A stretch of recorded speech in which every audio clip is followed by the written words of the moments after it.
상상해 보셨나요?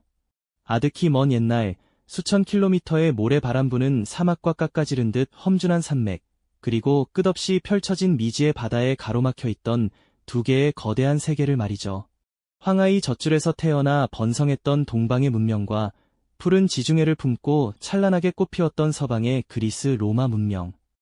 이토록 멀리 떨어져 있던 두 문명이 과연 서로의 존재를 알 수나 있었을까요?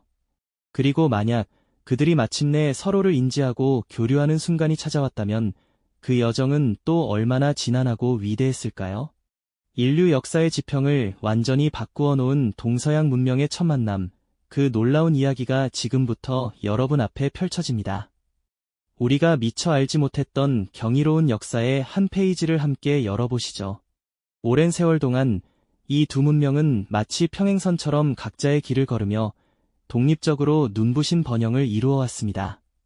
서로의 존재를 상상조차 못한 채 각자의 태양 아래서 찬란한 문명의 꽃을 피워 올린 것이죠. 먼저 동쪽으로 시선을 돌려볼까요? 지금으로부터 수천 년 전 황하 유역에서는 비옥한 토지를 기반으로 농경사회가 뿌리내리고 있었습니다. 강물이 실어나른 황토는 생명의 젖줄이 되어 사람들을 모았고 그 위에서 초기 국가의 씨앗이 싹트기 시작했죠. 하나라와 상나라 같은 고대 왕조들은 강력한 통치체제를 구축하며 거대한 문명의 기틀을 다졌습니다. 청동기 기술은 놀랍도록 발전했고 정교한 예술품과 거대한 궁궐터에서 당시 사람들의 뛰어난 지혜와 놀라운 창조력을 엿볼 수 있습니다. 그들은 이 넓은 땅 위에서 자신들만의 독자적인 세계관과 문화를 발전시켰고 자신들 외에 다른 거대한 문명이 존재할 것이라고는 상상조차 하지 못했을 겁니다. 끝없이 이어지는 황토 고원과 웅장한 강물 앞에서 그들은 자신들의 세계가 전부라고 믿었을 테니까요. 그럼 이제 지구의 서쪽, 지중해 너머로 함께 떠나볼까요?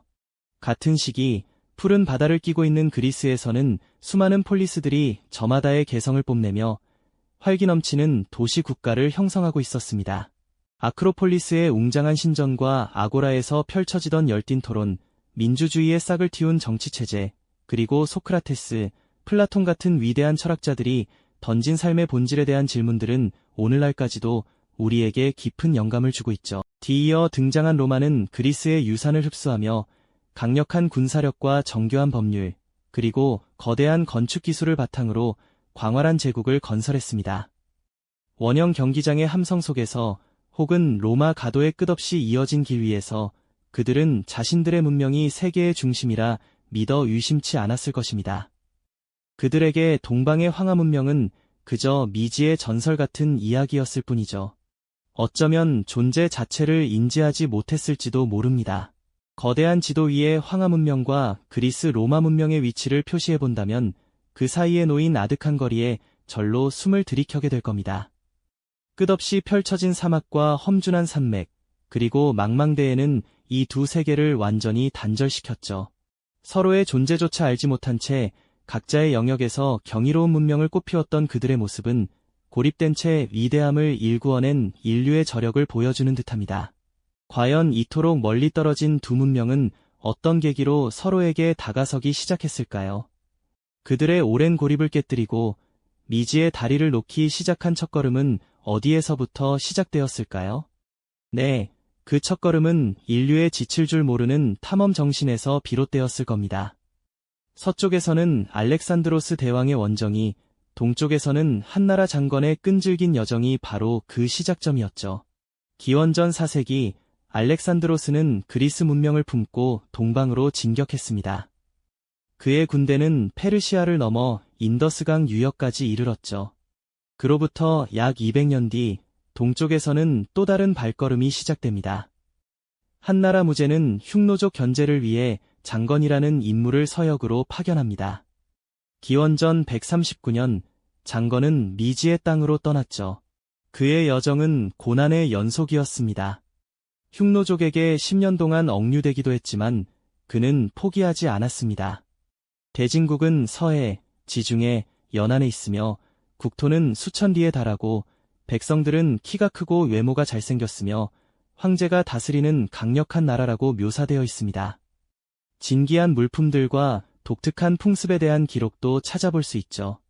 하지만 이 역시 직접적인 교류를 통해 얻은 정보라기보다는 중간 상인들의 이야기를 듣거나 전해 들은 내용을 바탕으로 한 것이 많았습니다. 그래서 실제 로마의 모습과는 다소 차이가 있는 상상과 왜곡이 뒤섞인 이미지였을 겁니다. 서로에 대한 단편적인 정보와 왜곡된 이미지는 오히려 상대방에 대한 신비감과 호기심을 더욱 증폭시키는 요인이 되었죠. 과연 이처럼 오랜 시간 간접적으로만 교류하며 서로를 상상하던 두 문명은 언제쯤 서로의 실체를 정확히 마주할 수 있었을까요? 그들의 직접적인 첫 만남은 과연 어떤 모습으로 역사에 기록되었을까요? 오랜 시간 서로의 존재를 어렴풋이 짐작만 하던 로마와 한나라, 이 두 거대한 문명이 마침내 직접적으로 마주하게 된 순간은 서기 1세기 후반의 역사 기록에 등장합니다. 인류 문명사에 길이 남을 경이로운 첫 만남이었죠. 로마인들이 중국을 그저 세레스, 비단이 생산되는 신비로운 동방의 나라로만 상상했듯이 한나라 백성들도 로마를 대진이라는 멀고도 이대한 제국으로만 어렴풋이 알고 있었을 겁니다. 하지만 이제 그들은 지도 위 상상의 존재가 아닌 현실 속의 실체를 마주하게 된 것이죠. 가장 주목할 만한 기록은 후한서 서역전에서 찾아볼 수 있습니다. 서기 166년 로마 제국의 사절단이 해로를 통해 베트남 북부 지역인 일람군에 도착하여 당시 한나라 황제에게 진귀한 물품들을 바쳤다는 내용이죠. 이들은 안토니우스 피우스 황제 또는 마르쿠스 아우렐리우스 황제 시대의 인물들로 추정되는데요. 사절단이 가져온 조공품은 상아, 콧불소뿔, 거북 껍데기 등이었는데 이는 당시 로마 제국의 위상이나 국력에 비춰보면 그리 대단한 가치를 지닌 것은 아니었습니다. 하지만 역사적으로 무엇보다 중요한 사실은 비록 그 성격에 대한 이견은 있을지언정 이것이 수천 년간 각자의 세계에서 번영하던 동서양 문명 간의 첫 공식적인 만남으로 역사에 명확히 기록되었다는 점입니다. 한번 상상해 보십시오.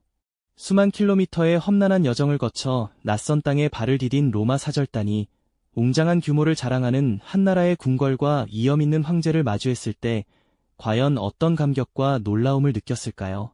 분명 그들은 자신들의 제국과는 또 다른 방식으로 번영한 동방 문명의 압도적인 위용에 깊은 경외심을 표했을 겁니다.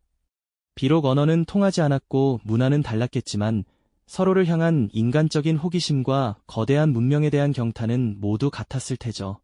마치 거울 속에서 반대편에 서 있는 또 다른 자신을 발견한 듯한 문화적 충격과 신선함이 아니었을까요?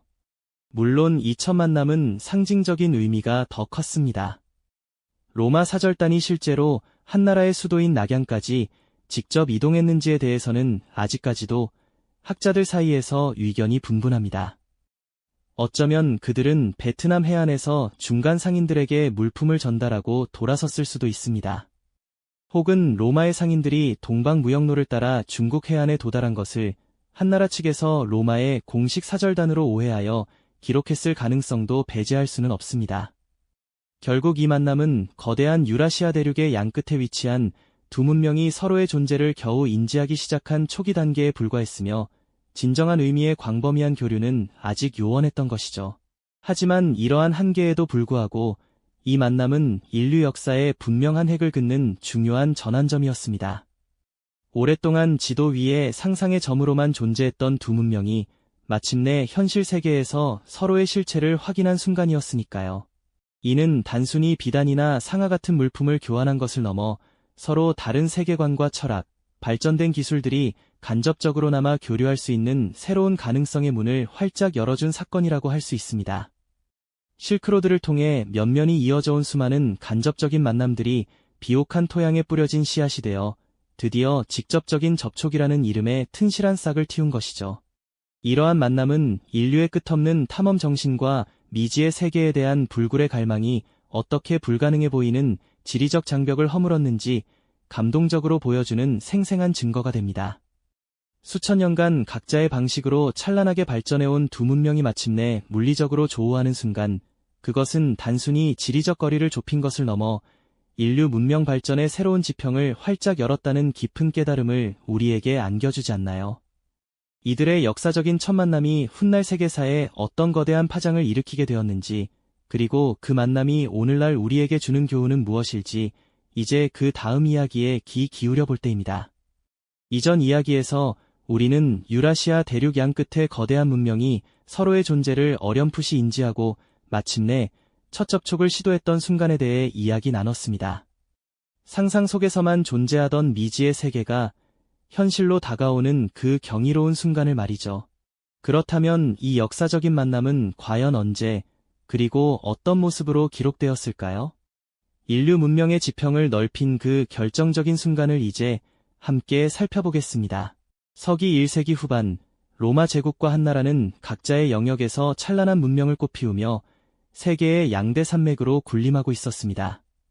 바로 이때 동서양의 거리가 급격히 좁혀지는 놀라운 사건들이 역사 속에 아로새겨지기 시작하죠.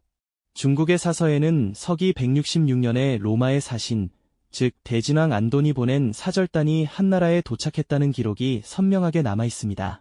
당시 한나라 사람들은 로마를 대진이라 불렀고 이들이 바다를 건너 교지, 지금의 베트남 북부를 통해 한나라의 수도로 찾아왔다고 적고 있지요. 이 기록은 동서양 문명이 직접적으로 대면한 최초의 순간으로 여겨지곤 합니다. 하지만 이 만남의 성격에 대해서는 아직도 학자들 사이에서 다양한 해석이 오고 갑니다. 과연 로마 황제가 직접 보낸 공식적인 외교 사절단이었을까요? 아니면 동남아시아 해안에서 활동하던 로마 상인들이 한나라 측에 자신들을 로마 사절단으로 소개하며 교역을 시도했던 것일까요? 로마 측 기록에서는 이러한 공식 사절 파견에 대한 명확한 증거를 찾기 어렵다는 점에서 후자의 가능성도 충분히 열려 있다고 봅니다. 어쩌면 당대 로마 상인들이 베트남 해안에 도달하여 중간 상인들에게 물품을 전달한 것을 한나라 측에서 로마 황제의 공식 사절단으로 오해하여 기록했을 수도 있다는 것이죠. 이처럼 첫 만남은 어쩌면 완벽한 이해보다는 오해와 추측이 뒤섞인 불완전한 형태였을지도 모릅니다. 하지만 그 어떤 경우든 이 만남이 지닌 역사적 의미만큼은 결코 퇴색되지 않습니다. 수천 킬로미터에 달하는 아득한 거리를 넘어 두 문명이 마침내 현실 세계에서 서로의 실체를 확인하고 대면했다는 사실 자체만으로도 인류사의 길이 남을 위대한 사건이 아닐 수 없으니까요.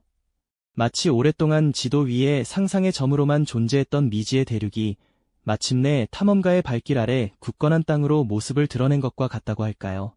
이것은 단순히 비단이나 유리, 향신료와 같은 물품을 교환하는 것을 넘어선 훨씬 더 심오한 의미를 지닙니다. 서로 다른 세계관과 철학, 발전된 기술들이 간접적으로나마 교류할 수 있는 새로운 가능성의 문을 활짝 열어주었으니까요.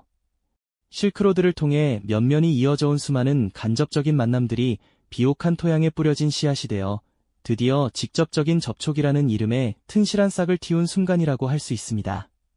이 싹은 훗날 인류 문명의 거대한 숲을 이루는 단단한 뿌리가 되었을 겁니다.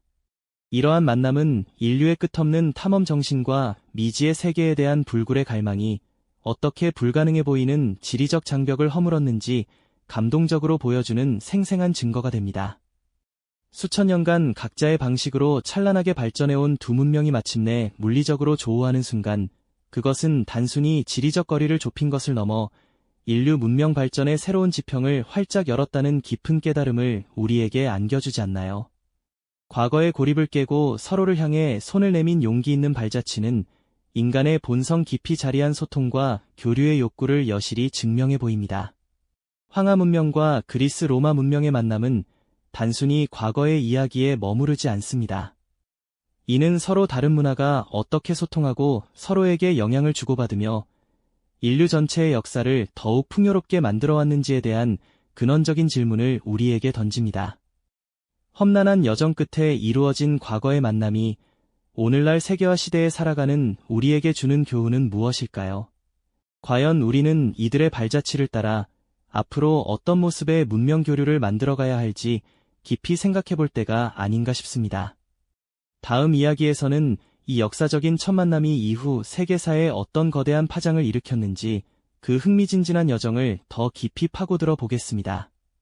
이 영상이 도움이 되셨다면 좋아요와 구독 부탁드립니다. 여러분의 응원이 제게 큰 힘이 됩니다.